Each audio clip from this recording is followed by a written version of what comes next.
Star Trek 57, M23, take 2.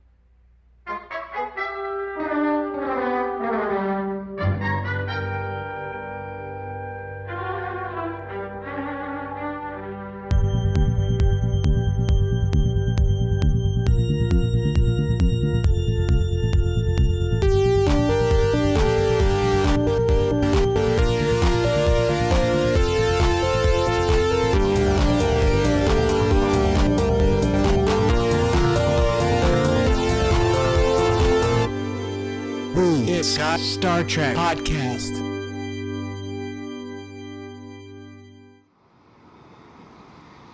You're a long way from home. Actually, this is the farthest any of my people have ever gone. You're an explorer. I wouldn't be surprised if they're naming schools after you back on your world. Archer Elementary. It has a nice ring to it.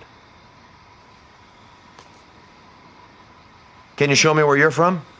Oh, I really don't have a very good sense of direction. Oh, I'm sure it's not that bad. I got lost coming back from the lobby today. Well, I can see how that could happen. I mean, it's at least 100 meters from here.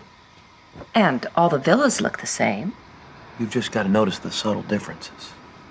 like the numbers on the doors. Now you're catching on. Give me a couple hours, I could have you navigating a starship. Why don't you start by telling me about some of the places you've been? We'll get to the starship navigation later. Meanwhile, back at the podcast. Meanwhile, Let's get it started. anyhow, back at the ranch. In 3, but go. Okay, Dan, so it doesn't work. Go. It doesn't work if you do the 3, 2, 1. Like I know on TV they don't say the 2 and the 1. 2 and the 1, but that doesn't work. Do it again, but like podcast style. 3. Go. Maybe it works better if I start at 5. 5, 4, 3. Go. It's just lots of plosives. People on podcasts don't like plosives. Plosivity. Plosives. All right. Anyway, guess okay, it only works start the in- podcast, don't Dan. It's peek your on your turn. plosive. We drew straws, and this week it's Dan's turn Are to you start sure? the podcast. Are you sure we didn't draw lots? Yes, okay, we drew lots. What does that mean? They drew lots on this episode, didn't they? Yeah, what is a and lot? The, and the yes. bridge and the bridge one. Good segue. Oh, yes, good point, Jesse. All right, so good segue, The bridge Dan. one and the bridge officers and the chief engineer. Whether that was vertent or inadvertent, that was a good segue, mentioning the drawing lots. It looks like a bunch of other people won. Good too, point, but- Jesse, that yes, all the bridge crew basically got it. Okay, no, but we got to rewind a little bit because we got to do all our front matter, podcast front matter. Front matter. Dan? It's like brain. Speaking of front matter, there's also brain matter. Last week we did Spock's brain, where they said the word brain 38 times. Whoa. That's great. That fact would have been, I mean, a little bit more interesting last week. Yeah, you know. I'm just so full of it's it, old though. business. I'm just so full of facts. We start up. We do old business. Okay. Yeah. We do new business. Yeah, right, We're right. just Yeah. using standard parliamentary Yeah, procedures. like last meeting's notes and It's shit. just- okay, yeah, you know. this Old one business, there's, new business. There's no star date on this episode because you know why? Because it's a Star Trek Enterprise. Right, it's February 18th, 2152. To Risa. This is the It's Got Star Trek. That's why they still have To such Rise, goofy clothes. that makes me think of Tawanda. Yeah, right. Which is a quote from the movie Fried Green Tomatoes. Right. What about Tu Wong Fu? Thanks for everything. Which is a separate movie, but a good movie, as I recall. I don't have much recollection of that movie. I never actually saw it. I did see it, but I have no recollection Is of that a it. Swayze? It might be. All right. thought Well, he was Star Trek. We haven't even said which podcast we are. Which podcast are we, Dan? It's got Star Trek. Okay. See, Jesse got ahead of the game there. It's the It's Got Star Trek podcast. He wasn't going to answer. You're he right. was going to mess with you. Dan is being recalcitrant, comically recalcitrant this week, which is not particularly different from prior weeks. But all right, Dan, what's next? So we know it's the It's Got Star Trek podcast. 2 days and 2 nights. Okay. Dos días y dos noches. That's the name of the episode. And it is a Star Trek Enterprise Star Trek episode. Enterprise. Do you recall which season and which episode of the season this Season is? 1, episode 25, baby. Correct. And Season 1 was just called Enterprise. most everybody agrees that it's the, it's like so often we're like, oh, is it the 5th episode or the 14th episode? Or the blah, blah, blah. No, everyone tends to agree this is the 25th episode of the first season of Star Trek Enterprise. Mm-hmm. Okay. Did you welcome the listeners, Dan? Wait. Maybe Jesse should welcome. Jesse, do you want to welcome? Jesse already Welcome. named the podcast. Welcome, listeners. Okay, so Jesse is welcome To to the listeners. It's Got Star Trek podcast. All right. Okay. What episode number is this? 168? I believe it is, yes. Oh, for the podcast. Yes, Yeah. it is episode 168. 168. Mhm. So, Everybody's so wacky tonight. 168. Why is everyone so wacky? because we're doing Star Trek Enterprise. Whoa. And it's time to get It's wacky. a wacky episode. It's a silly, fluffy episode. Jesse and I probably took a little bit too much podcasting juice because we're doing one of these episodes. Okay. One of these Podcasting episodes where we, juice Well, then and- I've you know, one of those podcasting episodes where you're flowers. like, I don't know how much there is to talk about this episode, so we Yeah. might need to drink a little Well- extra podcasting juice. Well, then I got a question for you. All right. Did you use the correct dosage? All right, there we go. Excellent demonstration of a new facility that we have introduced. We have introduced this new facility to the podcast, The power which is of sound. we've after at Effects. long last, two things have happened. First, Dan has acquired a spiffy new laptop, Right. which he's been talking about for years now. Since before the start of time. And second, we secured an exceptionally long auxiliary cable. Yep. So that Dan can patch his laptop Yeah, man. into the main board and provide sound clips and sound effects and other things like that. So that was just Totally one rad. example of that. So something to look forward to. Oh my god. I don't even. Is that from this episode? Yeah. Oh my god. Some might think it's from a different program entirely, but no, yeah, it's from this episode. That does sound a little like pornography. Pornography. Like pornography. like a pornography. I was buying pornography. That's a Simpsons quote. Yes. All right. So perhaps yes. There's It's a little bit got of the silliness Simpsons. tonight. That's, Pornography. That's fine. I was buying pornography. Okay. Yes. All right. Yes. Speaking of pornography, how about them underwear underwear shorts? They Trip Tucker and Underwear shorts. Malcolm were wearing. That's not pornography. That's standard season 1. But you saw some outlines. Yes. I mean, we see penises. It's penis Enterprise. outlines a lot on Enterprise. Enterprise is a little bit It's like shameful. full frontal outline. Yeah. Oh yeah. Okay. Anyway, okay, back to the beginning. All right. Star Trek Enterprise. Yes, this will be a goofy one because, as is sometimes true of particularly season 1 Enterprise episodes, I think this is a fun episode. I like watching this episode, but it's ridiculous. Yes. And it's not a particularly good episode. I think No. if you like this episode, that's awesome. I kind of like this episode. I always remember being like, oh, I enjoy watching this episode, but part of the reason why I like it is because It's light. It's light and silly. it's got 4 stories. There's like an A Oh, story, yeah, a totally. B story, a C story, got and a a lot D going story. on. They're all ridiculous in one fashion or another. Absolutely. Like the whole Phlox situation, it was just an excuse to watch Phlox be silly. Well, yeah, but that's a good. It's all good Phlox. Yeah. Floxiness. And it's good. Well, it's entertaining because it's like he was still able to pull it off because he's awesome in Phlox. Well, Yeah. it's John Billingsley. That storyline was let's have John Billingsley be hilarious, and other people do their best to support him being hilarious. The funny thing, one of the funny things about that whole Phlox scenario is I could totally relate. Phlox scenario. The Phlox scenario. I could totally relate to that feeling. Now, Yes. granted, I've only had it up to like 45 seconds, but you know that feeling where you wake up and you're staring at like your Yeah, alarm clock, right. and you're like, "What is What? this thing?" And like- you see the numbers, but they look just like some hieroglyphs, Some or sort of something. Twilight mind business. Yeah, I It's know. fucked up, and it's just It's like, nothing. what does that say to me? Nothing makes sense, but he had to go on for an entire Yeah. like session, and he was able to still pull off being an awesome doctor, and he was hilarious. All right, so what we'll need to figure out is, so we've got the Phlox story. That's story number 1.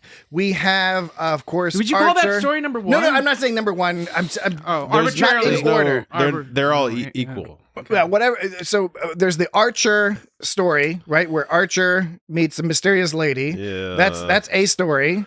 There's the Phlox story, of course. There's like the.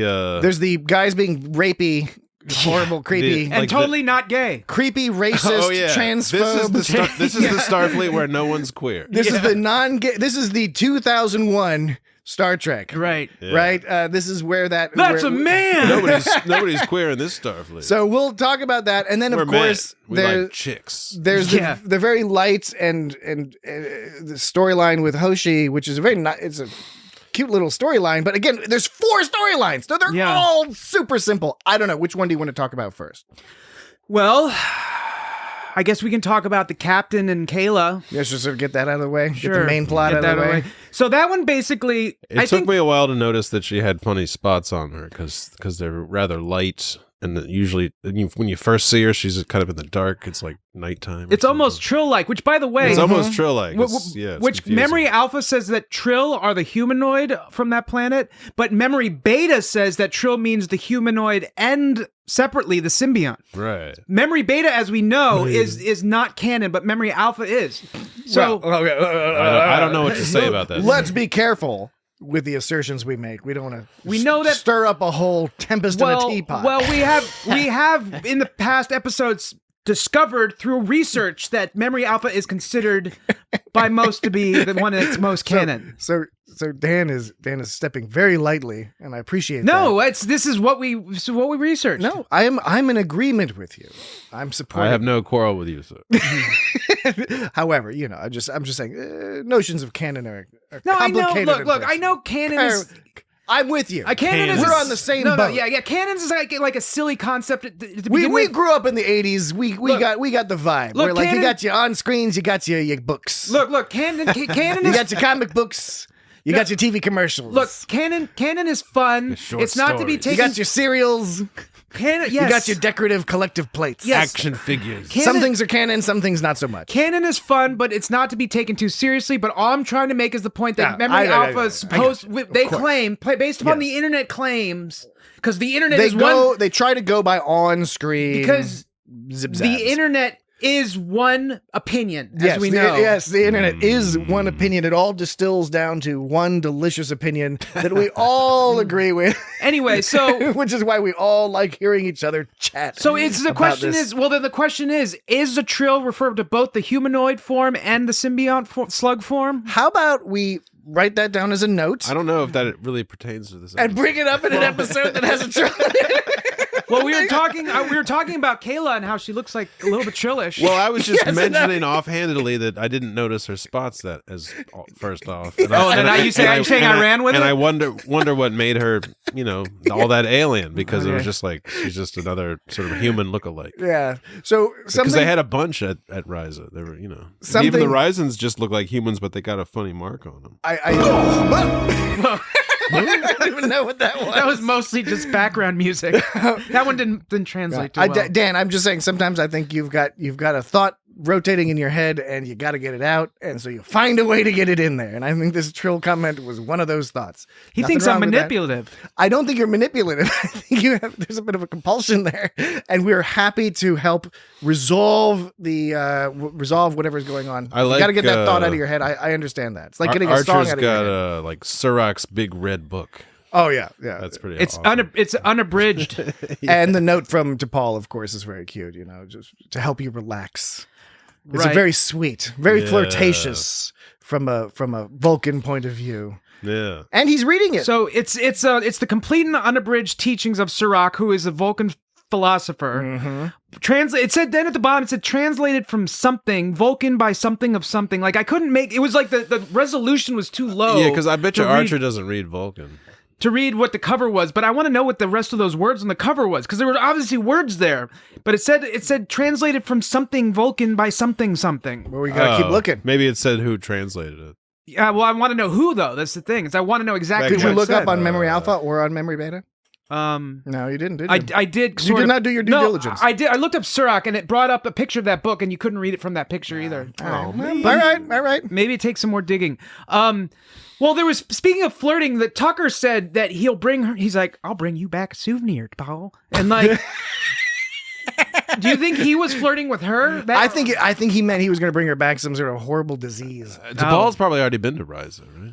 Well, it's like an old hat. Maybe, probably. I wouldn't be surprised. But that seemed like Trip Tucker was flirting with her a little bit. He's always flirting with DePaul. When did he first get with her? Like season 4? It was later, season 3 or whatever. Yeah. They were getting together. I want to know if they flirted at all leading up to that. Yeah, they flirt. They flirt the whole. Who's not going to flirt with Trip Charles Tripp Tugger III. Come on. Now she was Captain? Now she did give, like you said, she gave him that book because it's cute. She was being flirty, but I think she was just worried about his emotional state because like she thinks like his emotions and his general stress level are gonna get him all killed. Basically, the episode after this one is Shockwave? Yes, a two-parter. Yeah, and that's one where it was the season finale. Yeah, and that's one where she's specifically like he's too emotional. He's allowed because some bad tragic shit happens, and she's like he's letting it interfere with his job, and Phlox is like, oh, to be Vulcan, you know, and so not necessarily. Not necessarily. So in that episode, she's worried about him being too stressed out. In this episode, she's like saying to him, like, he keeps wanting to like, you know, not go on vacation. And eventually she's like, you need a vacation.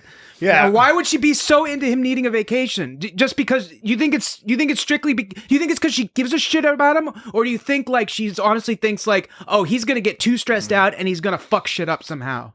I think both. This is partly humans need a vacation and Vulcans don't. But I'm wondering her motivations for like wanting him to take. Yeah, I guess you have to parse out. There's the in-universe, and then there's the story. In terms of storyline, she needs to get those people off the ship because they smell bad.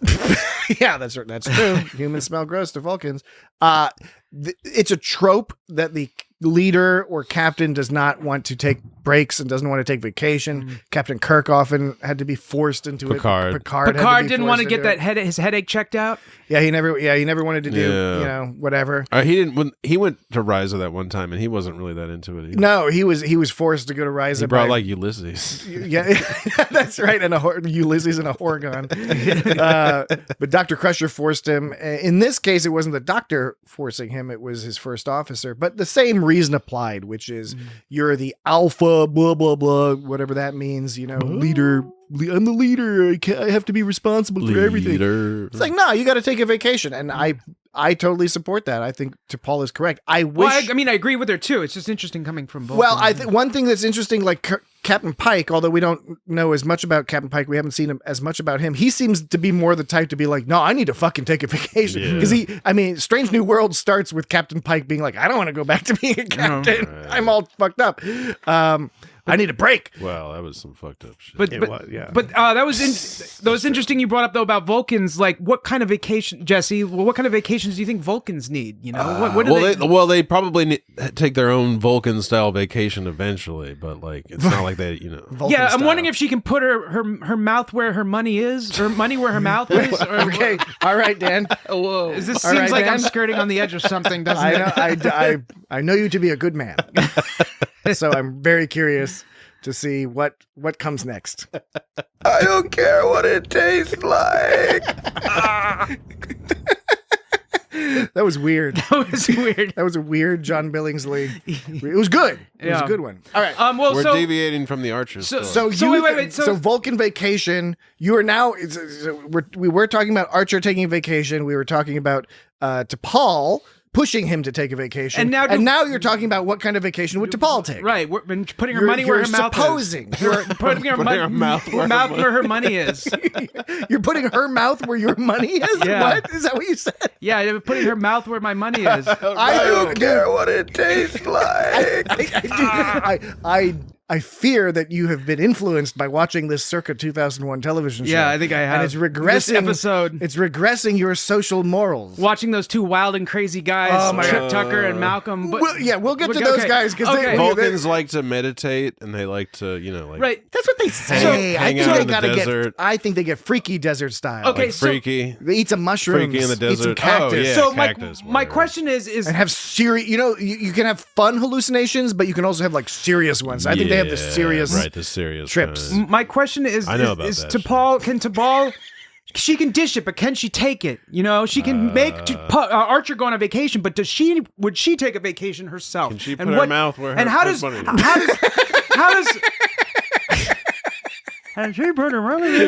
how can she as a Vulcan know what kind of vacations humans need to take? Does she need to take the same type of vacations? Presumably not. So how can she tell Archer to take a vacation? Why does she have that right? What does she know? How does she know what he needs? Right, okay, so now I'm understanding better. So I've known Dan for a very long time. He is particularly sensitive, understandably, to people imposing their views on someone else. Well, yeah, don't tell me how to be. Don't No, tell me how we're to all be, sensitive yeah. to that, but I think it's fair to say that Dan has a particular focus on that as being an issue. I mean, if So I see where you're coming from mean, now. You're if- upset that she's trying to force an issue She's that he telling him how to disagrees with. be. Yeah, I mean, if you think that it's unreasonable to like place an importance on justice, then yes, I'm totally unreasonable.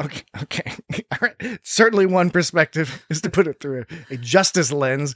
Another perspective is absolutely from a management perspective, from a resource allocation, and that includes people resources or human resources, if we're going to use an outdated term in terms of with relation to the Federation. So because you're they have saying if non-human- she drew the correct lot, she would totally take a vacation. I'm saying in any sort of Maybe. institutional organization that is made up of yes, you have need resources that are humans. You do need them to operate at a certain yes, level. of course, And of course. people are not necessarily to be counted on to take care of their own Of course. business in certain circumstances. Of course, but I'm just wondering if T'Pol drew the lot, did she even draw the lot? Does she even need a vacation? Like, what do different species need for I vacations? bet she doesn't need a vacation. Maybe she drew the lot Kind and- of what I was saying. Maybe I didn't the- really say it that But way. like, if Maybe she didn't- drew the lot and the vacation is her bossing all these other people. Yeah, exactly. You know that you're making a joke, but it's surprisingly on Because point. the whole bridge crew, totally got to go on vacation. Pretty yeah, much, right, even though- Yeah, Jesse, like, that's what I'm saying, though, is if she doesn't need to take a vacation, why does she get to tell Archer to take a vacation? That was my point. But I guess, as Patrick was saying, it's sort of an institutional thing. She's just following the rules. Humans, she's figured out humans, and she's telling them how to be. Yeah, That's pretty much what she's doing. That's there. that's what we said Yeah. was problematic. Yeah. Anyways, No, yeah, absolutely. speaking of the next episode, this whole Kayla, so most of this episode didn't go anywhere. It was kind of like, Oh, nothing happens. Right, but, like, they're taking a break. but like They're taking a break from Enterprise. but The Archer one in particular, nothing happens. well, but the thing is that nothing happens, and I guess we don't hear from Kayla again. I don't think so. But the next episode was once again about time travel and stuff like that. And this so- episode references back to the episode Detained, which we have not yet discussed. But in short, Detained is the episode in which Archer finds there's a group of people who Kayla is a member of this species of people. They have imprisoned a number of Suliban, and for those who are Suliban. uninitiated in Enterprise, one of the key early antagonists are these aliens called the Suliban. Except it's a particular sect of the Suliban who are being aided, as Kayla mentions in this episode, by this future cabal of people. It's this whole complicated thing that got all goofy and was Right. problematic, whatever. But the point being, in the episode Detained, Archer, he's got an anti-Suliban bias already because they've been an antagonist to him up to this stage, but then he discovers that there is this group of Suliban who are completely innocent, totally uninvolved in all this shadiness, and they're being basically imprisoned and tortured and other things by these people who blame them, lump them together. And that episode was sort of one of the typical Star Trek racism stories, Well- which is like, you can't blame everybody, you can't blame the whole Right. group of people for the crimes of a small number of them. Right, and so this Archer plot, like we said, doesn't really go anywhere at all, but it does make at least reference to the very next episode, like you said, that past episode about the Suliban, and the next episode, and she starts talking about time travel, how the Sulibans talk through time, and then in the next episode, there's that dude, I forget his name, but he's that time traveler dude from the way future Daniels. for Archer. Timey. Daniels, is that what it is? Timey Anyway, the time so- traveler. Lieutenant Daniels. So if at best it at least leads it. It doesn't not even to be lead. confused with the Daniels who directed Swiss Army Man and Everything So you Everywhere didn't- All at Once. You're doing that free association thing again. No, that's not free association. There's the Daniels and there's Anyway- Lieutenant Daniels. Lieutenant Daniels. I think that's a fairly Okay. I think it's a fairly restricted association in this So- particular case, Dan. So the episode did not directly get derived from or lead into any other episode, but it makes like vague references to them, and that's the best we get for like movement in this And episode. I think it's a stumble in terms of them trying to figure out how much serialization to have or not have, right? Because this came after Voyager. This was supposed to replace Voyager as the marquee Star Trek show.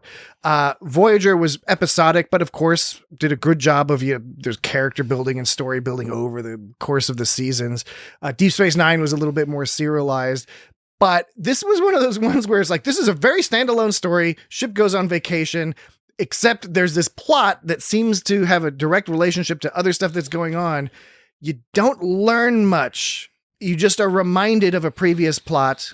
But like you said, it's not hugely consequential, other than it sort of disrupts Archer's vacation a little bit. Yeah, it's this bizarre disruption that's just, and he's just confused by it. She drugs him with something. She like stabs him with her fingernail. Yeah. That was weird. That's And he did that totally smooth, but not smooth, like drop of the tequila cap or the Ryzen wine cap or whatever. Ryzen That was wine such a cap. silly bottle. And it's like he knocked the cork off into the bag. He's like, and oh, whoops, oh, yeah, my right. skin. I gotta get my skin in my bag.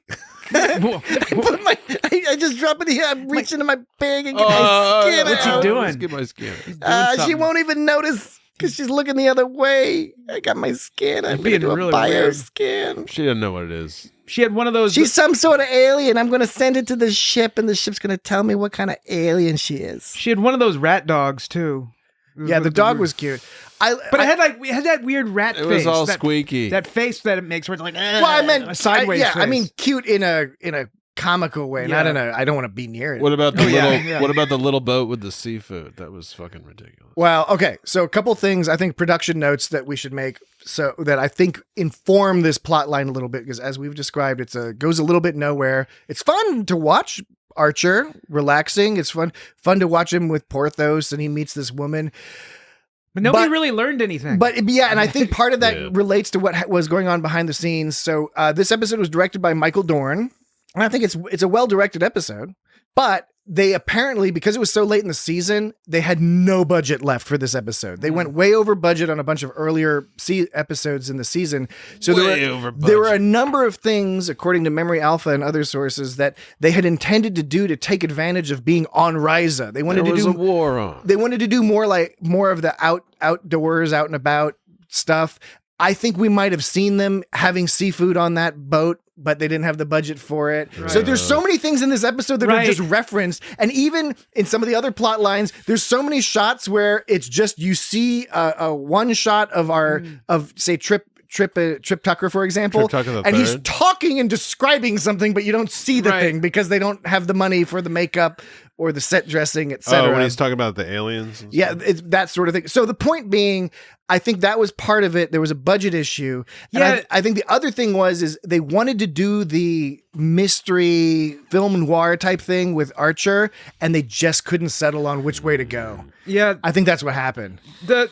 It wasn't weird about that whole the seafood on the boat thing, because like they were going to go on a date, and then the next we see him, it just sort of skips to, oh yeah, we didn't go on the date. It's just a bunch of exposition that he keeps talking about it. Yeah, it's like, right, and there was no reason to have it, because I guess it was like, oh well, she wanted to go on the date with him, so that's a good sign. He didn't know what else to talk about. It was just but like she was apparently busy, but this whole time. We're not entirely sure what she was busy with, because I guess retroactively we're supposed to understand that she knew Archer and his association, and so she was purposely playing him. She had some shady shit to do. Right? I think the mistake... Can't get some seafood. If you ask me, the mistake they made, I think, was in trying to tie it into the overall season storyline. And I understand why. I think maybe this story would have worked better if they just had a standalone, fun little mystery story, which basically would have been ripping off the story, which this kind of was anyway, of the Vash storyline, right? So Vash and Picard on Ryza... Same sort of thing, right? There's a similar thing where there's this lady and she's up to some craziness and she's going to win our captain's heart and complicate things.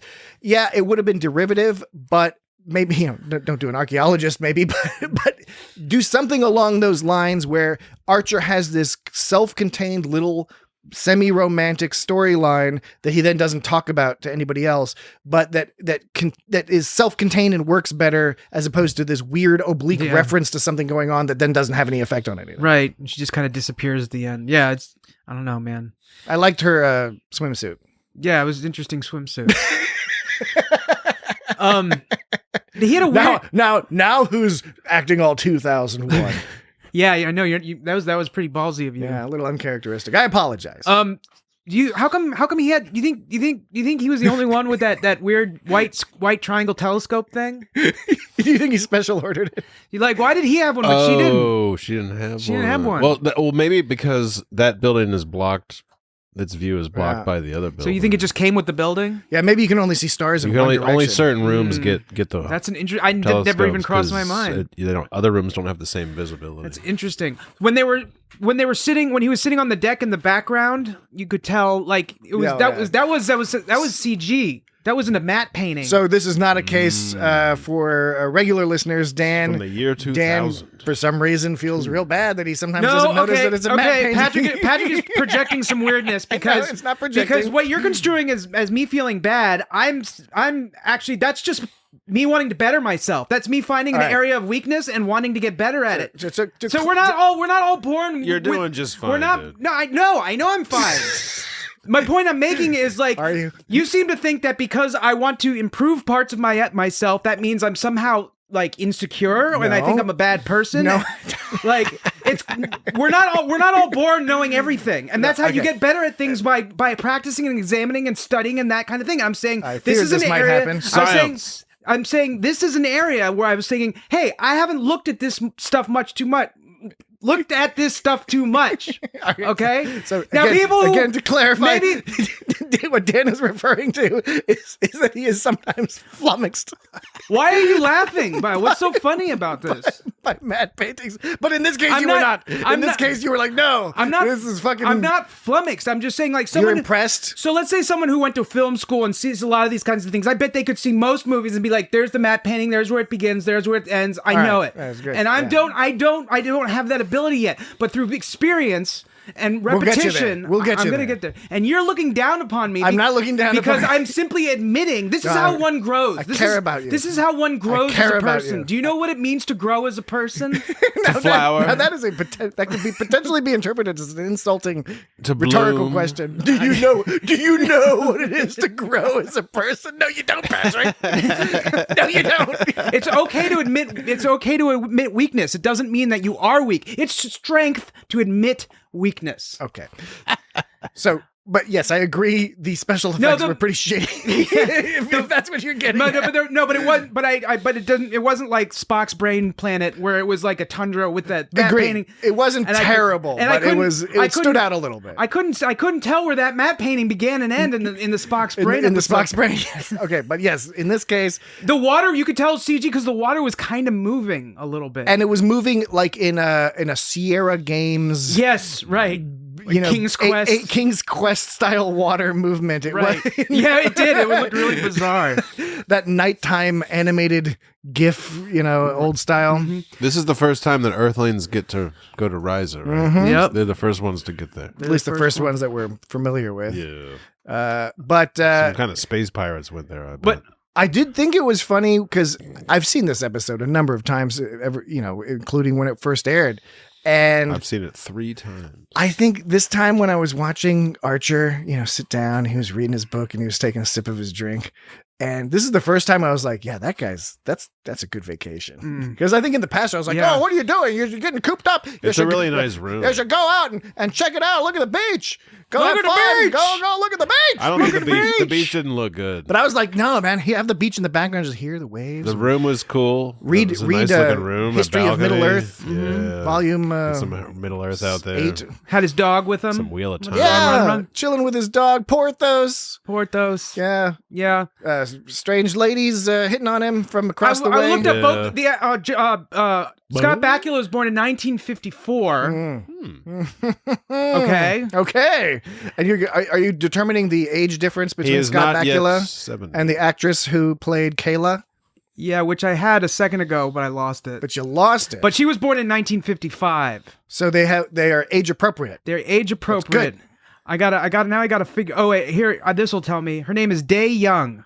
Okay. D-E-Y. Day. D. I don't know. Are you talking about D Light from 1990? No, we were just listening to that the earlier. groove is in the heart. We were just listening to that earlier. As they say. That's what they do say. Well, speaking of talking about a vacation that looks like not a boring but totally awesome, relaxing vacation, combined with the idea of matte paintings, backgrounds, and things like that, let's take a jump back for a second, shall we? Let's go back in time a little bit to the shuttle, Okay. taking them to the ship. Okay. Did it not You were look taking them from the ship. from the ship, but then it also picked them up later back Yes, to the of ship. course, yes. But yeah, you're right. And it looks like a little From- beetle fucking monster. Did that guy Rostov, apparently is his name, Rostov. The guy piloting the shuttle both down to the planet Yeah. Risa and returning when he brought Mayweather back, right? Was he the Right. same guy? I think so. Anyways, did it not look like he was not superimposed on the background somehow? Meaning they filmed the whole conversation with Archer and Hoshi and Tucker and Malcolm, and they did that on its own. But then, like, later they superimposed this Rostov guy in a chair on top of that. Because if you look at it, it looks weird. There's something weird.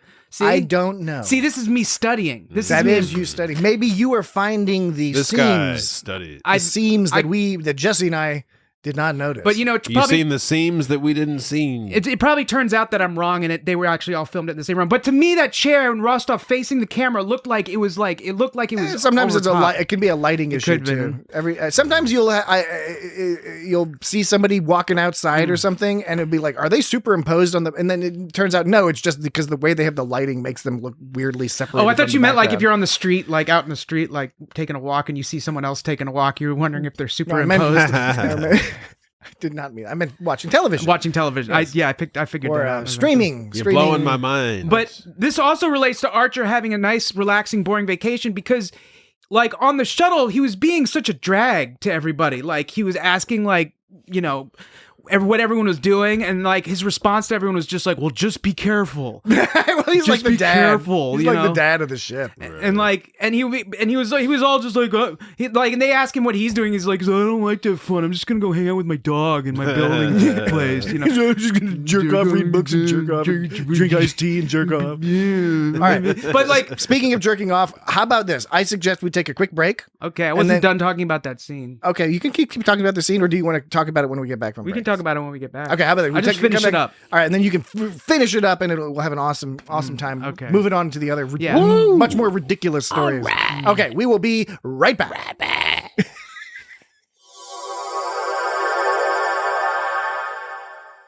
All right, we are right back.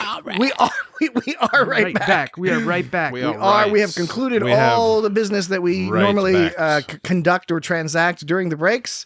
And we have concluded that business, so now we can come back to the break, and Dan can finish up his description of this scene. The only one that he didn't give hassle to was Hoshi, and Hoshi gave hassle to them as well. She was just like, "You stupid boys, you're being stupid boys," and like, Yeah, I mean, yes. They were. and they were like, and Trip's like, "Why don't you just go out and let her hang loose sometime, Hoshi?" That I don't know if that's how Trip Tucker talks, but I think why you do don't know. why don't you just First of all, hang out sometime, Hoshi? Hey. Hoshi. point number one, Hey. you know goddamn well that's not how he talks. I know. And that's point not number how- two is you know exactly how he talks. Two subtly different points. Hoshi. Hoshi. To Paul. To Paul. Just gonna have a little fun. Captain. Well, Captain, I'm just gonna have a little fun with some totally not male aliens. All right, we'll get to that in a second. I think let's talk about Hoshi, because the Hoshi story is interesting because I think it's a storyline that turned out, I think it didn't turn out the way they intended, and that was for the better, because I think the way they were setting up the structure of the story was that I guess we're supposed to assume that she's all prissy and lame against the horn dogs, which Yeah. we'll talk about in a bit, the creepy, monstrous, evil, weirdly weird horn She's dogs. just more classy and discreet. But I think they were trying to be like, oh, we're going to play around with this idea of like, Hoshi's not such an innocent girl or whatever. Mm-hmm. And it's like, yeah, but the main difference is that she just interacted with people in a normal fashion and had a normal, mature adult relationship, fun time at the resort relationship. And so I don't think they were necessarily making the point they thought they were making, but the point that they ended up making, I thought was a better point, which was that Hoshi is just a perfectly normal, strong, mature person. And just because she has certain concerns about being maybe scared of getting blown up by aliens because of she's not a military combat person, that doesn't mean she's some sheltered weirdo, you know? Not that there's anything wrong with being a sheltered weirdo, by the way. That should be awesome too, but not in 2001 era Star Trek. She was eating a strawberry and she was like, this is like a strawberry. Yeah. And it was totally just a strawberry. Yeah, I know, that was my favorite And then it was a kiwi, and she was like, this tastes a lot like a kiwi, and it was like, yeah, that's a kiwi. I actually got mad at the kiwi part because the strawberry being a strawberry and her being like, this is the closest thing as a strawberry. I was like, okay, they're just doing some Star Trek, whatever. Right. And then it was like, no, they're rubbing it in our fucking faces by having her just eat a straight up kiwi and be like, tastes like kiwi. Well, the strawberry, I couldn't tell. Like, it kind of looked like a weird smooth strawberry, or was it just a strawberry? I know they just didn't show the whole thing. They showed like one. It was one of those Yeah. fat, giant, like one. American strawberries that has less flavor, but it's all giant. It's big and Like most things in America, You're supposed to bigger and roll have it in less flavor. sugar. You're supposed to roll it in sugar and then chomp it. That's the But only that- way to consume it. But that kiwi totally was just a kiwi. And that dude, Ravis or whatever, he was totally smooth because he knew what a kiwi was. He was just like, what is this? Yeah. He could have said that kiwi in his language meant anything, and he played the high ground and said it was just a kiss. Well, First of all, I think know. Jesse's got a good point there. No, I mean, okay. we might assume this guy is on the up and up, but honestly, you could watch this entire episode and this guy could just be a complete creep the whole time. No, that's what I'm In saying. my language, kiwi means what I'm saying. What I'm saying is, well, okay. In my language, the USS Enterprise, it means anything goes.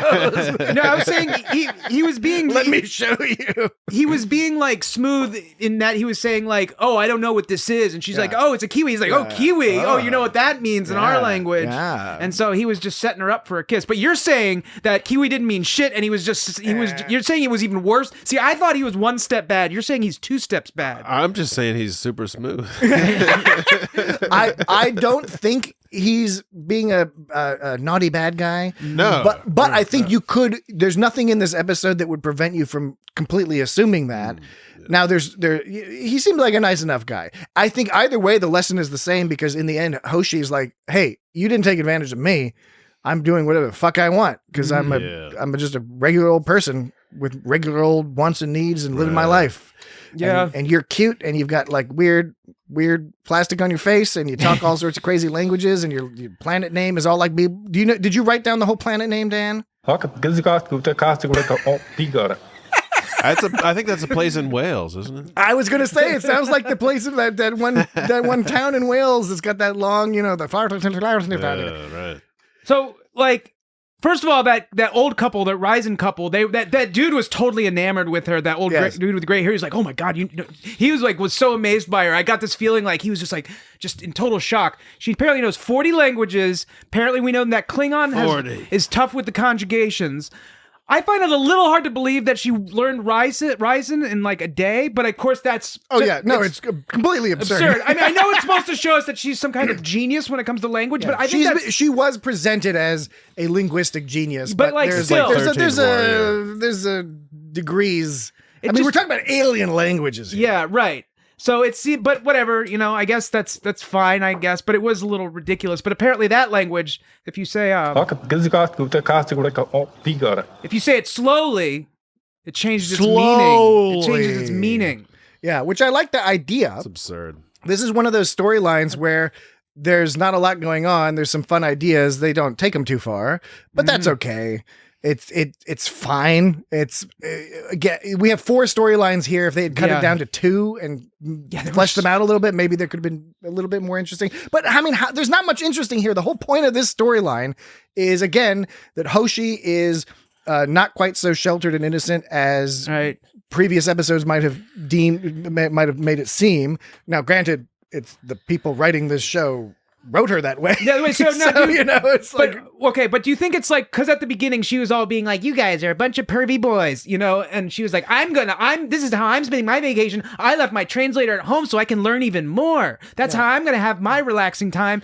And so do you think it was presented as in like, she is this, I know this is kind of what you're getting at, but is it presented as she's like this sort of, innocent goody two shoes kind of person, and it's like, oh, she slipped and she did a naughty thing. She can cut loose, or is it the other way around where she could cut loose the whole time, but just because she's into like some linguistic nerdy shit, it doesn't change the fact that she also knows how to party. I think is it which way does it go? It's tricky to interpret because, again, we have to take it in the context of the other storylines, and we'll get to the Trip and Reed in a second. But the tone and the style of the storylines are so different that it's hard to mesh up the messages. I guess what I'm saying is that Hoshi is being characterized as definitely not as innocent as it might have seemed before. The way they filmed this, I don't know about how they wrote it, but the way they filmed it, this was not a vacation of discovery for Hoshi. They could have portrayed it as her having some sort of titillating young woman's exploratory. They didn't do that. They're grossing me out. Well, what I'm saying is the way that she knew what she was doing. The way that exactly the way Linda Park played it was, this is not unfamiliar territory for me. Here is a sexy guy. Right. I'm going to chat with him on an intellectual basis. That gets me horny. He's getting off the ship. I'm going to sleep with him, and I'm not going to feel remotely weird or bad about it. Yeah, I guess that's really what sealed the deal is at the end when she was basically just like, I'm not. She's like, don't worry, it's all good. We're all good, right. As opposed to what you might have expected from the other storyline with Trip and Reed, and also just the vibe of Enterprise in general, is that they might have regressed into more of the classic old trope of the young innocent discovering herself over the course of a turbulent summer. Yeah, I guess you get the feeling more that like she knows how to have fun, but she's not just like, she doesn't have a one-track mind. She's interested in all sorts of shit, and if something comes along, she'll have fun with it. Whereas, Malcolm and Trip were both like, also that she formed this attraction, which was both a physical and intellectual attraction, based around. He did kind of something have a that Frankenstein's monster look to him. Yeah, I mean, well, that's a separate issue. Yeah. The separate issue is I was not super into this dude. No offense to the actor. I don't know. But again, it's hard to compete with Archer. You're seeing so much sexy casual Archer in this episode. So I don't know how one of these guest actors that they got on the cheap because they didn't have a good budget. Again, it sounds like I'm insulting this actor, and I really apologize because I'm not intending to do that. I'm sure he's a perfectly nice guy. Okay. Anything else about the Hoshi business? Or should we move along over to... You said you're going to move along home. Oh, yeah, we're not home. We're on vacation. We're on Risa. All right. I'll need a vacation. I'll take that as a sign that we should start talking about this rather uncomfortable plot line with a series of uncomfortable events with Charles Trip Tucker III and Malcolm something Reed. I forget what his middle name is. Okay, right from the beginning, as you noted on the shuttle, it was a problem because they were like, Archer's all like, what are you guys going to do or whatever? We're going to do bro stuff. And they're like, oh, we're going to, we're going to, go smash some alien puss. Yeah. We got all the aliens. We got all these aliens. We're going to smash some alien puss. That's how Trip Tucker talks. They were going to get their squirt on. Ew.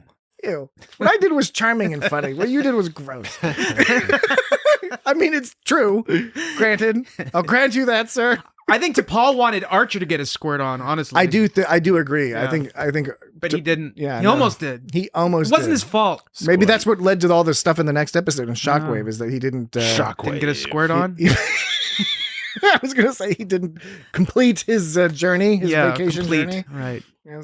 Anyways, right. Yeah, they were all like, yeah, we're two horny dudes and we're going to do horny dude stuff and we're totally not going to do it with guys. So that already made me uncomfortable. And it's wild how much of this 20-year difference, 21-year difference from when this aired is, that was considered like a perfectly normal way to present things as like, oh, these goofy guys.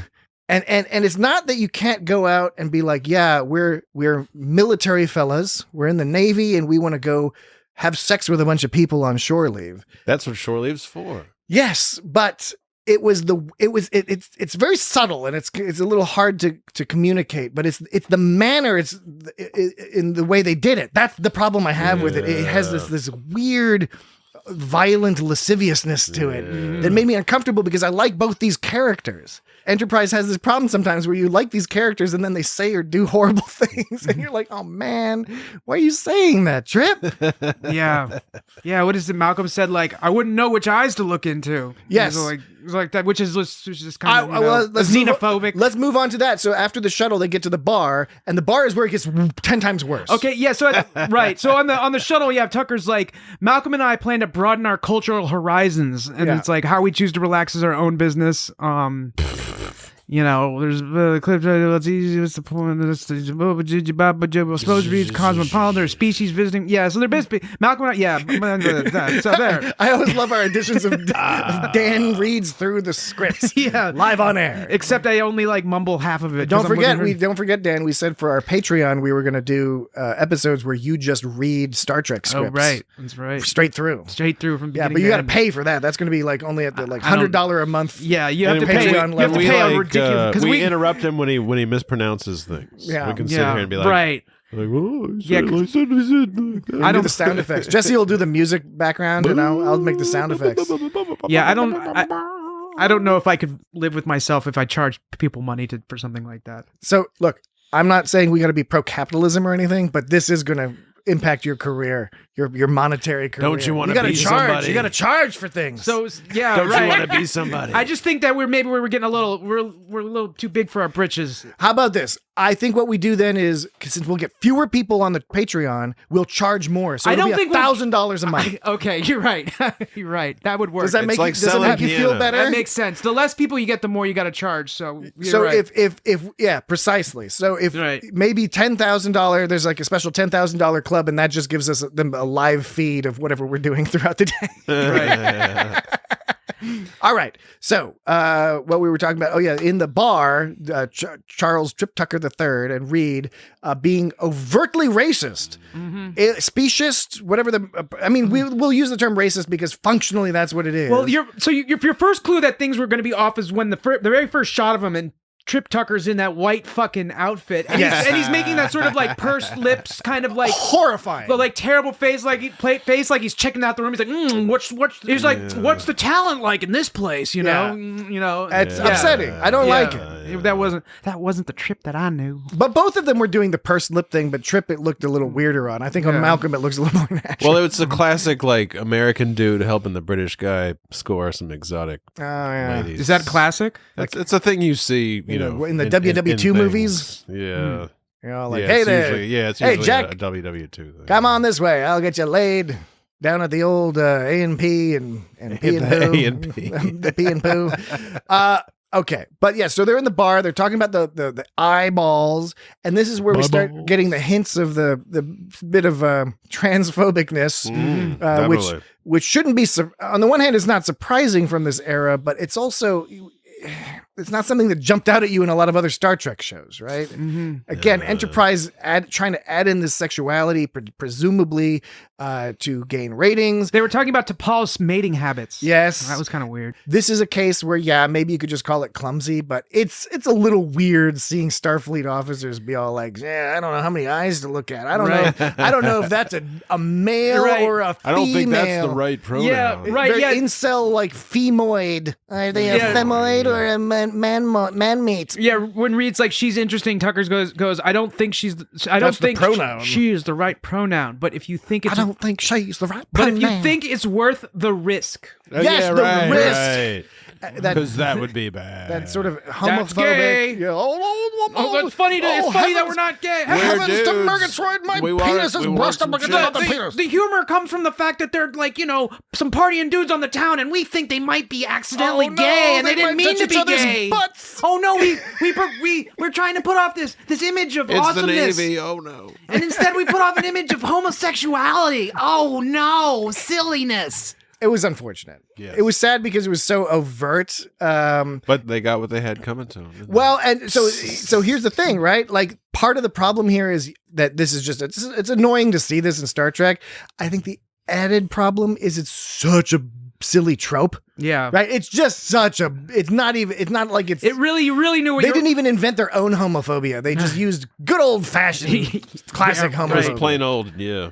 Right. I mean, and like I said, you knew what you were going to get as soon as that first shot of them looking around in there. You know, it's like, oh, this is what we're going with here. So. And then when these Ryzen women show up, who turn out not to be Ryzen women, but some other alien species. Kind of weird mouse people. Some sort of thing. Mouse lizards. The script when they morph into those alien dudes, it says the girls morph into butch-looking aliens with bony ridged faces and big pointed ears. That's what the Chukotea.net script says. I don't know where they got that from. They're like some kind of mousy people. But then and then when they're like, you know, trying to get their shit, they're all like, Tucker's like, I hope this isn't their mating ritual. I know. Again, that's unnecessary. Just adding in that for that stereotypical sort of boring ass, not interesting. So anyways, Tucker's all talking about how they were gorgeous, and then Reed, you know, of course, goes with they were male. So there was another part. Yep. You know, I think another aspect they keep of hitting that one home. They keep hitting the male thing, like not about men. But the other aspect of the story I thought was less entertaining was it just made Reed and Tucker out to be complete morons. Yeah. Why would they not be suspicious of people just in general? Why would they go into a basement when they're supposed to be going out to a garden? You know, and I guess the meta joke is dudes get horny and they get stupid. Okay, but really, I mean, this is Starfleet. That is an old, not particularly clever joke. Yeah, I mean, you sort of got the vibe when they were all when the Dion and Latia, when they were saying like, "Oh, we're gonna give you a good time" or something. Yeah. You kind of got the impression that they were gonna get shucked and jiven a little bit. Is that the past tense of shuck and jive? I assume it must be. So then they start telling the stories. We were talking about references to other episodes when he talked about when Tucker was saying that, talking about how we only had a few hours of air left, so I jettisoned our engine and blew it up. Was that the bottle episode where wasn't there a Malcolm and Trip Tucker episode where they were stuck on a called ship? Shuttle Pod 1. Was that did they jettison their engine and blow it up in that episode? I don't even remember. I was wondering if that was a reference to that.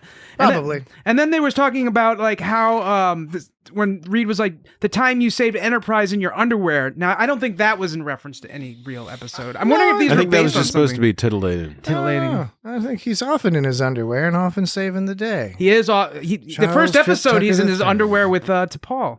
Yeah. I guess that was the first episode where they flirted. Was the very first episode. Where they're rubbing jelly all over their bones. Yeah, although it was supposed to think it's professional, it didn't come across that way. No, because it was a Rick Berman produced television program. No, but you're right. They did come off like really chumpy and strange and out of character. Yeah, I mean, a little weird. But I guess but like you said, it is kind of the trope, the joke of like, you know, we'll put them in these sort of roles tonight. But I don't think it really worked. It felt pointless. Look, I got no problem with people recycling story ideas and all that stuff, and even you can even use a trope well. It's got to be for some useful purpose. And in this show, I guess this episode, it was supposed to be the comic relief, or one aspect of the comic relief, because we'll get to Dr. Phlox a little bit more in a second. But Phlox. I don't know. it seems so lazy. Yeah. Now the you know, everyone, the acting was good, too good. And in fact, I mean, it just came off as a little weird and creepy. I guess we were supposed to think it was a funny, charming thing to happen to these guys. And like Jesse said, it's like, well, you know, they got their own in the end because their dicks pointed them in the wrong direction. But it's like, it's just sort of a lazy story to have it in the 5th Star Trek series. You know, it's not like this was a 1960s joke kind of thing. It's like pulling out the old vaudeville jokes. They have to walk. Yeah, they got to walk back through with their underwear in their underwear. And then someone starts laughing at them, and then they look down like themselves and walk out. Like it was just like, what were we supposed to gather from that? I don't know. That it's like, if they can see our penises. I don't know what because if you look on the closed captioning, it shows someone's chuckling at them right before they look down. And it's like, how would they out. know different aliens have different costumes, right? Like they wear different clothes. So how would they know it's an embarrassing? Right. Right. That's another thing to consider. It's Ryza. You're supposed to be hanging out in your underwear anyway. Right? The other thing about the humor is they are using this lazy humor. In terms of not silly humor, in terms of the Trip and Read thing, but they have really good examples of clever Star Trek based humor, much more sophisticated stuff elsewhere. Like, for example, the whole T'Pol giving Archer the book by Surak. That was cute. That's a cute, funny, humorous thing. Oh, and when Archer calls back to her, like when some shit's going down with Kayla. Paul's all like, "You don't sound relaxed." It's like the whole episode. She's like, it is kind of cute that she's like, well, it's endearing that she's kind of like, even though maybe she's doing it for some professional Vulcan reason, it does come across as caring in some kind of way. I agree. Also, I thought, even though it was sort of a pointless storyline in a lot of ways, like this sort of the false drama bit, everything with Dr. Phlox, I did find entertaining. The actual storyline is sort of dumb. We are introducing this idea that Dr. Phlox has to hibernate for 6 days. Weirdly, we're saying 2 days is fine. Yeah, right. Yeah. Why are we doing that? Presumably because we want the 6-day thing to be important at a point in the future to use as a plot point, but we're going to use it here as a mini comical plot point. So we're going to introduce an idea, immediately alter the structure of that idea from 6 days to 2 days, and now that we've used the idea, wake his ass up. Yeah, because now that we use that idea of Phlox being out of commission because of this yearly hibernation he has to do, now it actually becomes more difficult to use that in the future, because if we use that in the future, it's going to just echo back to this episode that we've already done. What do you mean he's not available? And it was, but that being said, it was all funny. Yeah, and the humor was cute. Yeah, it was, but yeah, it was because they already woke him up early. So right, they wouldn't wake him They up. wouldn't have to say it's 6 days, then 2 days, and then wake him up after 1. That doesn't somehow make the stakes any higher. No, they could have just been 6 days, or they could have they conceived of this idea as being 2 days from the start. So although maybe that was a little too on the nose. So to Paul's whole situation and all of this and big picture of this whole ship thing, like she feels like she has to have this ship, and this relates to the Phlox thing, because T'Pol is demanding that Archer not contact her because she doesn't want him to be bothered, and T'Pol also demands that Phlox not be bothered because she doesn't want Phlox not to be woken up because she doesn't want him to be bothered. Now, they're different directions they're going, but in both cases, T'Pol doesn't want these people to be bothered. But she's also nervous about when she finds out Phlox is taking a nap because she knows she's not going to want to wake him up. She doesn't want, because she wants to she's nervous. She wants to do a good job, and she doesn't want to have to ask for help during these extenuating circumstances. Yep. Like, what if there is an emergency they need the captain? What if there is an emergency they have to wake up Phlox? So she wants to do it all on her own. It's almost like, and I know that this is reading too much into what the writers intended, but it comes across like she's nervous and wants to do a really good job, and she doesn't want to ask for help, and she doesn't want to, so she says she's got a few of her own sort of things she could sort of. This is her first time, like, in charge of the ship. Yeah. Maybe then it comes across that way. Yeah. And another potential way to look at it is that she has a desire to control as much as possible because she still lacks faith in these humans. She doesn't have faith of the heart. Totally. She does not have faith of the heart. But you know who does have faith of the heart? The concept of taking breaks periodically. Oh my goodness. That was quite It's time for I know that doesn't break. quite work out. That wasn't really a segue. No, it was a clumsy something or other. It was a Trip Tucker and Malcolm Reed aren't gay. No, they're not. Apparently not. They like women. They like women. And They like lap dances. And they like alien women, as they like the alien can be, as long as she doesn't have too many eyes, And doesn't have a penis or too many eyes. No or too many penis. penises. Too many penises. They didn't say no penises. What if they have more vaginas than penises? Exactly. We do not know how they are generating the structures of gender. What if they have negative net penis? net negative penis. Net negative penis. Yeah, classic. All right. Well, we will be right back. Gross penis.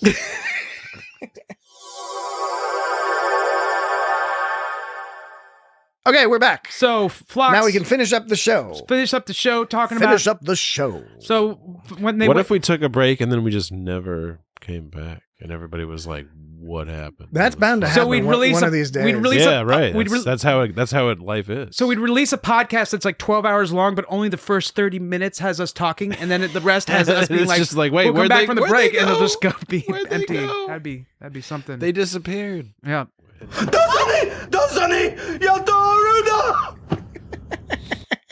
I know, right?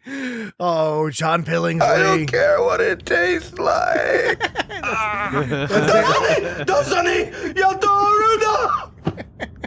That's Dan's favorite one. Yeah. That's my favorite one, is the guy saying the name of his planet. Yeah. Your favorite one is Phlox talking about flavors. Flavors? Phlox's flavors. Phlox's He doesn't flavors. care what it tastes like. Oh shit, sorry. Phlox's flavors. Oh my god. That's a good one. I like that. What are you doing, Dan? Okay, I gotta work out these sound things on my That was laptop. a nice sound. What Well, was because that? like I'm using my Probably laptop. some sort of system error. Yeah, it sound. was, and so I plugged in to play the sound effects through the audio, but I forgot also that it results in other sounds going through as well. So I have to. Other sounds. I'll have to fix You that. should have somehow. it go like Knock, knock. Who's there? It's the other sounds. But so when Hoshi. Watch out! Don't play the wrong sounds from your laptop. When Ravis was speaking the name of his hometown or whatever, like in another part of the script in the chakoteo.net, it says in parentheses, it says he's speaking some complete gobbledygook. gobbledygook. So there's some weird Mumbo sort of, jumbo. Talking complete gobbledygook. I want to know who came up with That's these. poppycock. If it was like the arbiter of Chakotea, is that the right word? Arbiter? No. The What you're suggesting is sysop. the sysop. Yeah, Is it the system operator? System operator What you're curious is whether the scripts as presented are including things that were from the original scripts Right. by the writers of the show, or If if these scripts have been transcribed and had editorial additions by non-Star Trek writers. Precisely. Got it. Good. I don't know. I do not know the answer to the question regarding chakotea.net, because that does make a difference. Mm-hmm. I don't care what it tastes like. They're all about Phlox's flavors. Phlox? Phlox? Dan's very happy that he has his new laptop. Is Color the one that he like has a semi Cutler, relationship with? Yeah, well, she, I think this is the last time she appears on the show, and unfortunately, the actress died not long after that. What show was she on? Was she on Seinfeld. She was on 6 Feet Under too, I think. Oh yeah, maybe. She was on a few other things. Six But Feet Under was on during the time of She was on one Enterprise. episode of Seinfeld. I think so. That's so weird to think or like about. right after. Yeah, I think it was overlapping. I don't know. That's weird. I know. That's She- too bad that she died. I didn't know that. She was No. all sudden and yeah. I think it was one of them brain things. She had an undiagnosed cardiac arrhythmia. Mm. Waymire. Yeah, Kelly. Was it Kelly Kelly Waymire? Waymire. Yeah. So she had cardiac arrest. Mm. I really liked her character. And Yeah. It was unfortunate when, now obviously tragic, death of the actress, but I think that they already hadn't been using the character for a while anyway. Either she got busy doing something else, or maybe they just drew away from it. But it was one of those early Enterprise things that added a little nice flavor to the show. When she gave Phlox that hypo spray, he looked like he was into it. I played that scene a few times, just watching the moment he got the hypo spray. He was like, "Oh, time to nap."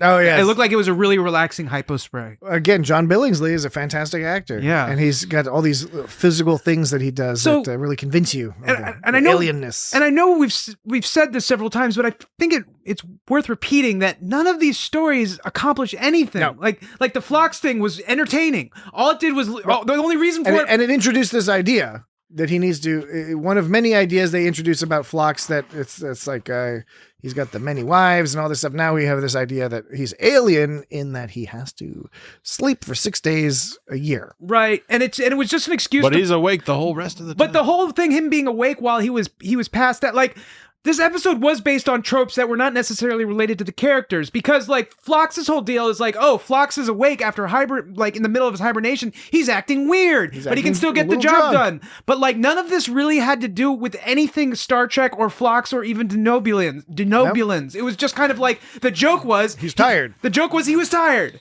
Just like you said, like He's a professional who had to accomplish a task while under extreme fatigue. Professional. And just like the story of Reed and Tucker wasn't very characteristic of them, because they were like, we're a couple goober, wild and crazy guys who Yeah, we're a couple of pieces of shit. Yeah, right. So We're going to go on a piece of shit adventure. And then Mayweather, who is, again, we've discussed... Merriweather? Mayweather. It's not- Merriweather. No, it's not No, it's Merriweather. not. It's Mayweather. What? I thought it was Merriweather. No, you've thought wrong that's a for Hobbit or something. 20 years. Wait a second. Ensign Mayweather. Why am I just... No, I knew that.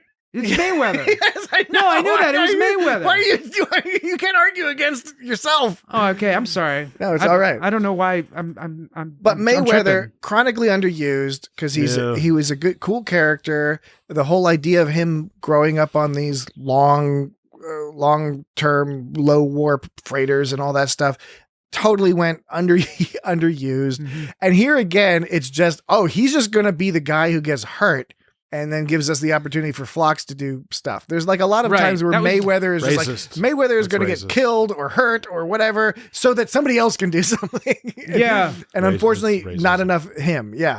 I mean, it's part of it. So his whole story seemed to add a character with the other stories. Like, Especially because I don't believe that he fell from the mountain, because if you look at the I shape don't of his buy it, body, dude. he looks like he's like the most fucking hardcore That motherfucker. fella could climb a mountain. The shape of his arms was like cartoonish in like an awesome way.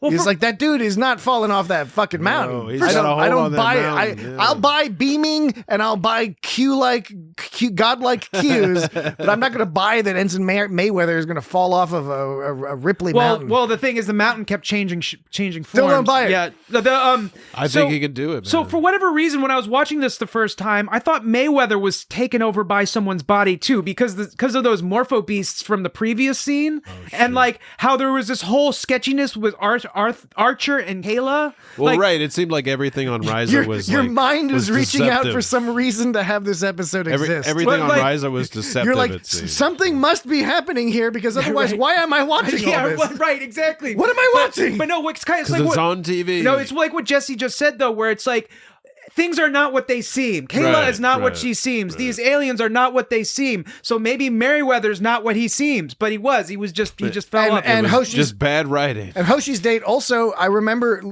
not this time because I've seen this not too long ago, but I remember after first time I saw this episode, or whatever recent time I've seen this episode, I thought, is there something shady with Yeah. Hoshi's boyfriend? That was the least shady. Right. Is he going to like try to spy on the Enterprise and well- get some secret thing? No, Nah. totally No, no. he's fine. Well, okay, then I was thinking about it further. Then I was like, okay, it doesn't follow. This whole thing doesn't follow the idea of not what they seems, but maybe it does because maybe Mayweather is not what he seems, but Maybe it's Maybelline. But those mountains weren't what they seemed because they kept changing. You see? Although he did, Are they the mountains They of were madness? advertised that way. Yes, but he didn't know that the handhelds changed too. So I didn't even that. No, anyways- that didn't it made so little sense it did. to me. It made a lot of Because it little was sense. presented as a joke.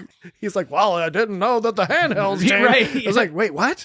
No. How is that a joke?" Well, and so this wall is literally not what it seems. Okay, Hoshi's not what she seems because she presents herself as not like wanting to study her whole trip, and this dude she's with is not what he seems because we think he's a total Frankenstein's monster, and it turns out he's totally awesome and smooth. So maybe it still can follow that theme if I Yeah. try really hard. That's a good point. Yeah, What was the name? What was the name of the alien fella? I can't remember his. Ravis. Ravis. Not to be mistaken, Miss Travis. Travis. Travis. I can't fucking talk. Not to be mistaken. No, not to be confused. Confused. Maybe I was looking for the word confused. Are you confused? Jeez, Don't get confused. I think my brain is breaking tonight. I'm having a lot of speaking issues It's tonight. one of those days. I don't think man. so. I think you've been quite coherent, Well, thank you. quite cogent. Thank you.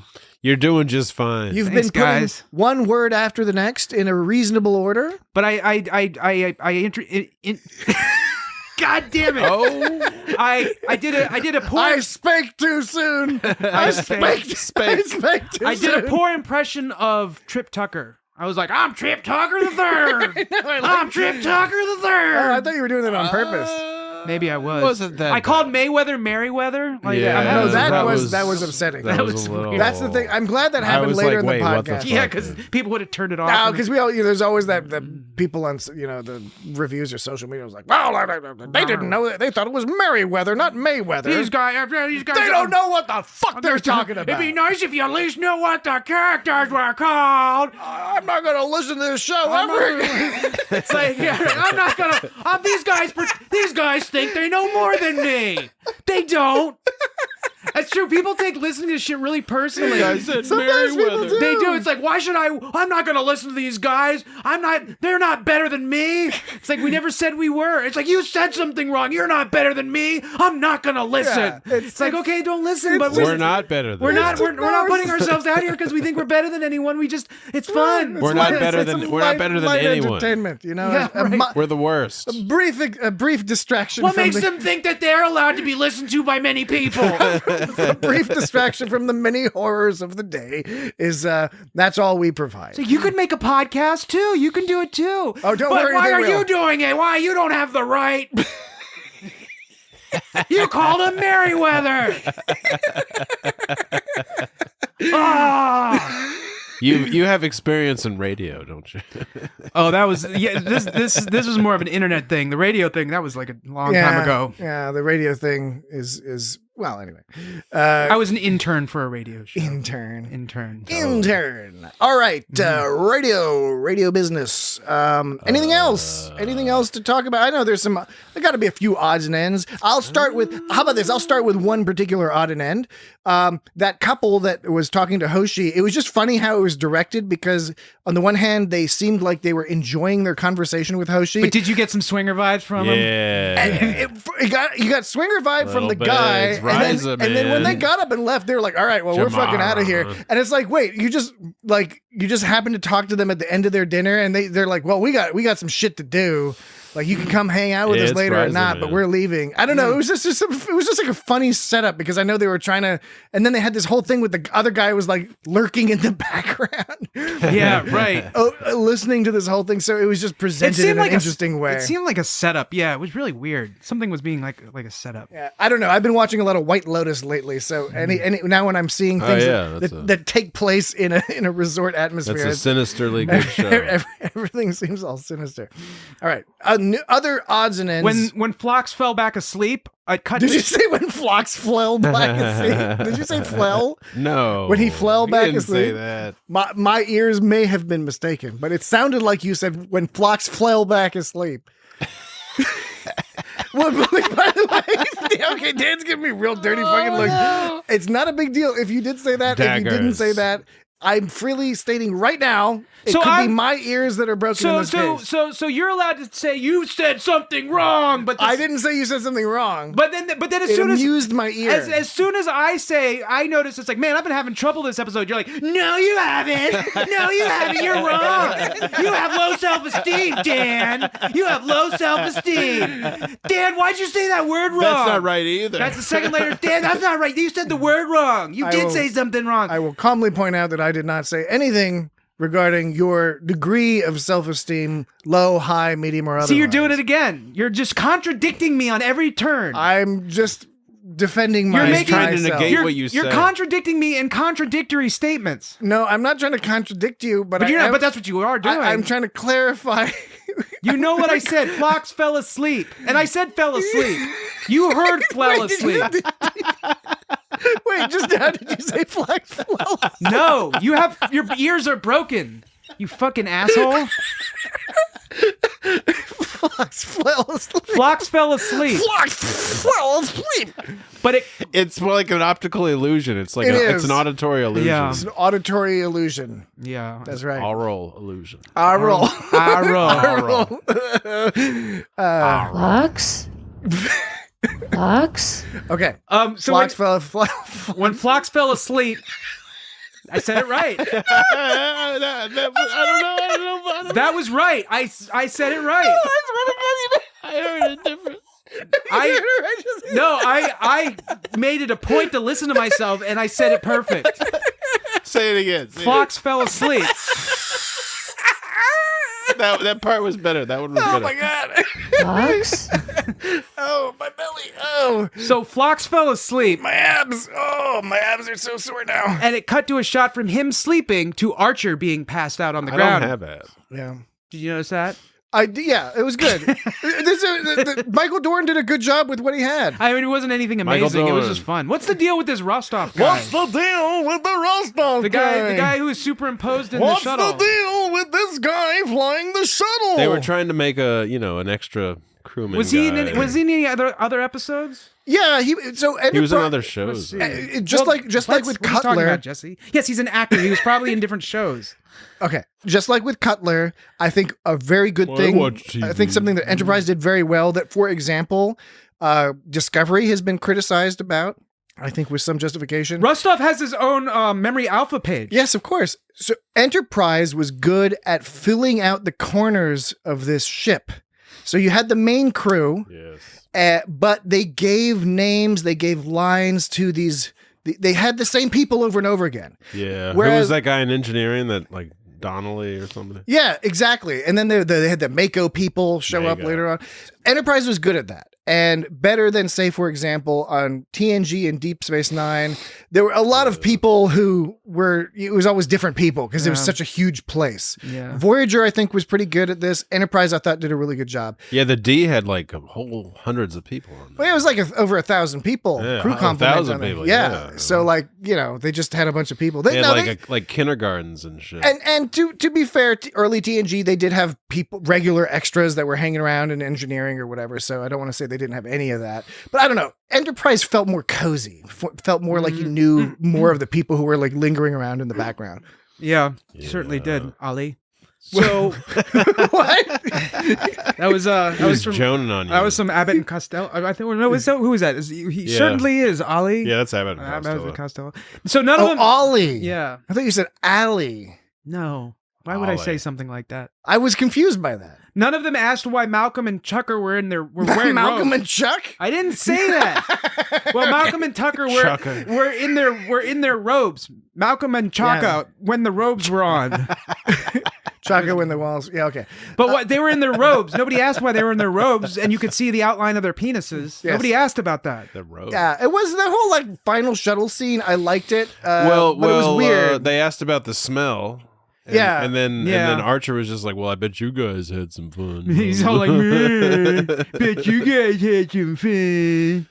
Somebody scratched me and I passed out. Yeah, so I'm Kayla all confused. Kayla was a Tondaran, like Dean Stockwell, aka Al Calavici from Quantum Leap. His character in Enterprise, he was a Tendaran.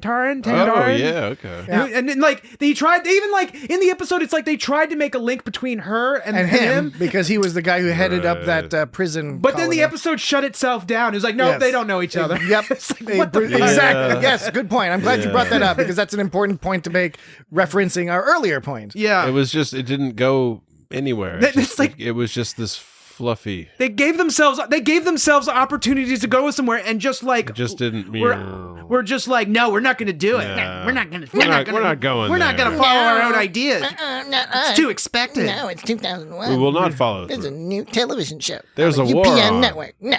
I'm not talking about turtles. The war on terror. Oh, So- that was that whole turtle. That whole business. So- war on The terror. whole Ryzen sea turtle. So Ryzen has some.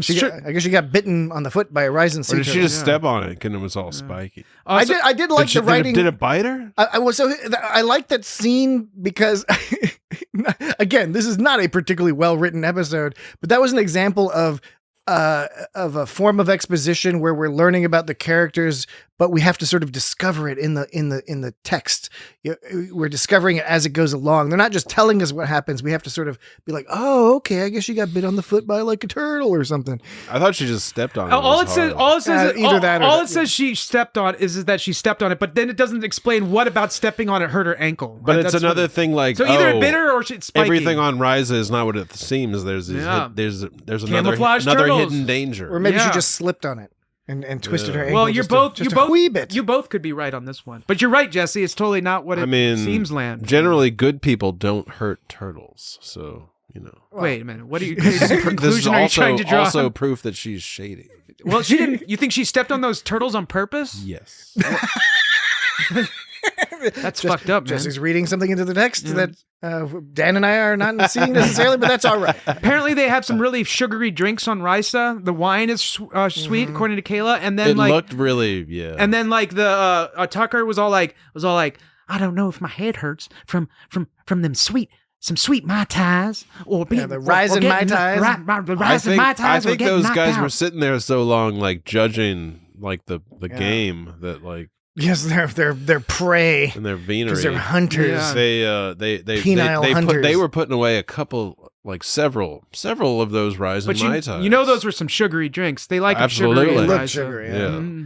It was all set up as tropical. Ryza is such an interesting concept, and I'm ever since they introduced it in Yeah. TNG, it's such a great idea to have the idea of this vacation planet, but also like the background of Ryza. Ryza used to be totally covered in like horrible storms and earthquakes. So the people who live there had to figure out the weather, right? Yeah, they had to figure out how to like stop that, you know, in order to advance their civilization.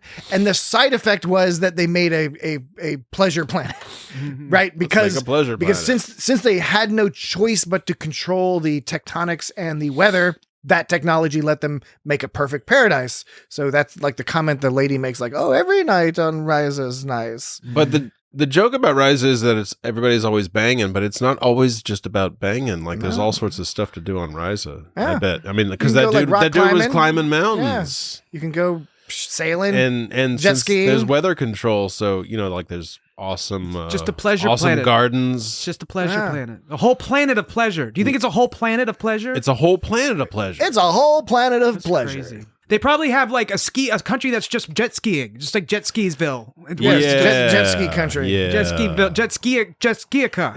It's water world. They have water world, yeah. It's like post-apocalyptic. When Latia and Deanna had Tucker and Reed down in the basement, Latia's all like, "What kind of valuables do you have?" And then Tucker goes, "I think there's been a misunderstanding," and that's when they morphed. My question is what was the misunderstanding? What did Tucker and Malcolm think that the girls misunderstood? They're like, "What kind of valuables do you have?" And they're like, "There's been a misunderstanding." Like, I think that was a non sequitur line. I don't I agree. understand what they could have been misunderstanding. I think it's a Yeah, poorly Maybe- written line. it's bad, right? Maybe it was just because like they thought they were. I don't know. Yeah, I thought it was the line didn't make any. They were It was trying to score. It was just a setup for like, because I think like after they switched bodies or whatever, I think it was just a setup because after they morphed, then Reed goes, "There's definitely been a misunderstanding." I think it was a poor setup to a joke. Yeah. Right, Yeah, I think it was yeah. bad line. That story is just flawed. There was one part where it sounded like Archer was mansplaining to Kayla about like how to navigate onto a starship. She was all talking about like, "I don't really have a good sense of direction," and she puts her hands all behind her back, all like innocently, like she's some sweet girl. And he's like, "Oh, I'm not sure, it's not that bad." She's like, "I got lost coming back from the lobby today." Now, do you think she was putting him on? Do you think she was putting him on? She was acting that Yeah. way to make it made him seem more She made mansplaining. she made the joke about the subtle differences, like the numbers, Right. Well, he the goes. numbers of the She knew what she was doing. Well, Archer goes, "You got to notice the subtle differences," and she's like, "Differences," and he's like, "Yeah, you didn't make fun of me when I said differences. I said differences instead of differences." Why would I don't make fun of you. We wouldn't want to make fun of you for something. Phlox fell asleep. Did you I didn't once say it the other way. flail the flues. When she goes, "Like the numbers on the doors," and he goes, "Now you're catching on. Give me a couple hours and I could have you navigating a starship." Now, is he mansplaining to her or is he just joking along with her? Does he know that he's being Does she, is she jocular. trying? He's being jocular. Do you think she's trying to fool him into thinking she's innocent, or do you think they have a knowing They're sort of doing like a knowing old play people game? flirty. They're just flirting. They're like some mature, sexy people. mature flirting. Okay, mature flirting. None of this So baby no- shit. None of this game, none of this chase me Nah. game It's Like, bullshit. listen, They've both been around the block we're a few both times. here. They don't have time for this kind of bullshit. we're here. You're here, and I'm here. She's got a dead family, and got a he's dead family. and he's got nobody waiting at home. For You got spots. Those spots go all the way down. He's got that one Oh, captain man. lady he likes to fool around with every now and then, and when he goes rock climbing, which is something Archer does like to do from time to time. So He doesn't fall off of that shit. that is Enterprise is funny because it was this period where they're like, we're gonna in the future they're gonna be into rock climbing and water polo, Yeah, water polo. This is the most random shit. and water they're gonna be polo. like really into water polo. Yeah, that is fucking weird. Their civvy clothes are so goofy. Like, Civvies. They are. I mean, Um, it's only like the 2100s, but The Vega Reticuli, that couple that was married for 300 years, that was only mentioned in this episode. We don't hear about them anywhere else. I did like the part where Yeah. Dr. Phlox was saying they needed some regular bloodworms. Yeah. He's like, no, we need fresh ones. And he was like, maximum warp. maximum warp. Phlox? All right. They needed fresh Regulan bloodworms, right? All right. Anything else, or should we call it a day? So we can give time back to the people who have other errands and things to do during the day that might not be aided by listening to us jabber on about this nonsense. Might they do something else. Maybe they got to listen to a Penn Jillette podcast or Comedy Bang Bang or what, one of the podcasts you learn shit about, where they're all like, this is the story about some terrible thing that happened. You're gonna listen to it. I mean, I guess that the guy that Hoshi hooked up with had normal genitals.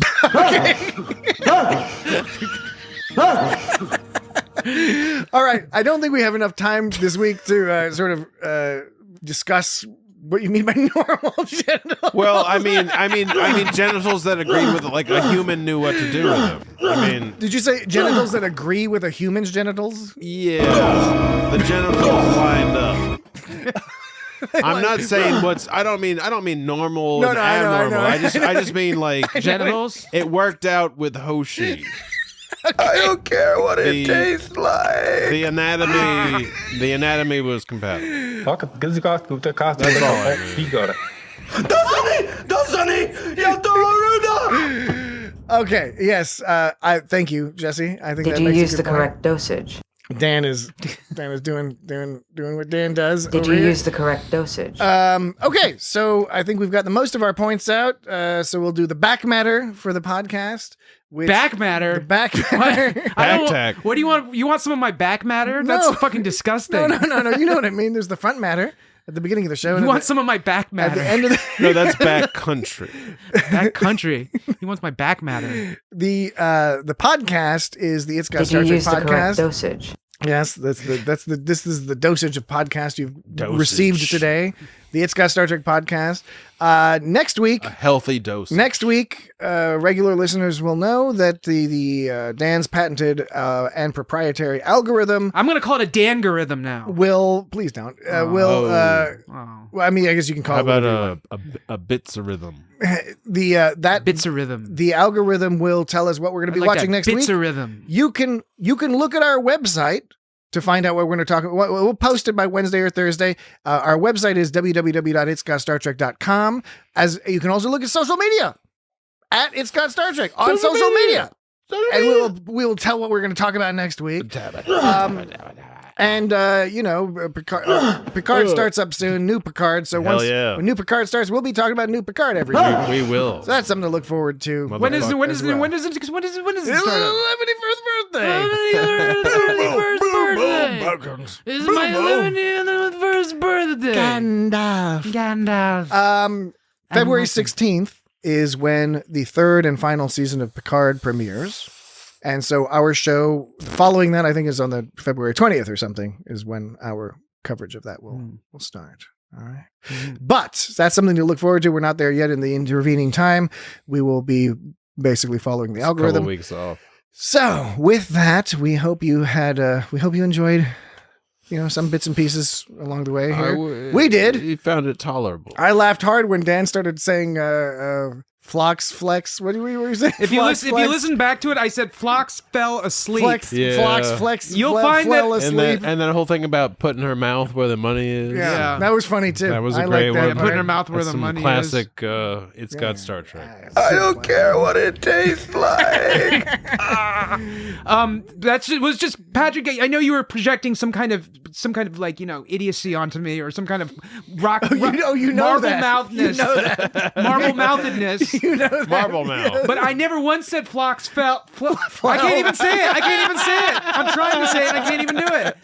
The only time I will have said it is right now when I tell you I did not once say Phlox flell. Okay. It's hard to say that. Well, write into us. I say that it's an auditory illusion. Write into us at feedback at I agree. itsgotstartrek.com and subject line Phlox Flell, and you let us know your opinion on Phlox? what happened in this episode.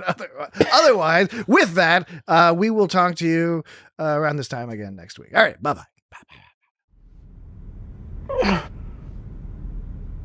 Sub Commander, has it been 48 hours? No. Then why did you wake me? There's a medical emergency. Emergency? Then call the doctor. You're the doctor. Of course. Who's sick? Ensign Mayweather. Who?